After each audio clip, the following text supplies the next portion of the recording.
حبیب خدا میگوید اگر کدام جوان یا کدام موی سفید یا کدام دختر یا کدام کمپیر اگر قرآن خوان باشد، روز قیامت اگر ملائکه های دوزخ او را گرفته در دوزخ هم که پرتایند، محترق او را دوزخ نمی سوزاند.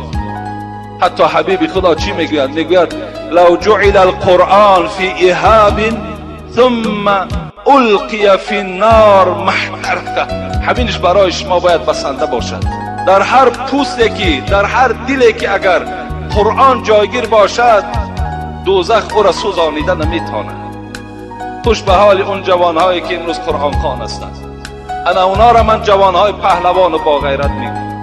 خوش به حالتان که این بشارت های پیغمبر خدا در شما نازل هستید. این از دعای پیغمبر خدا که از بدی چشم، یعنی بین چشمی که قرآن نظر نکند، از بدی زبان، زبانی که اگر کلام الله را خواندن نتواند، از این پیغمبر خدا گفتم پناه به سوی الله طلب کنید.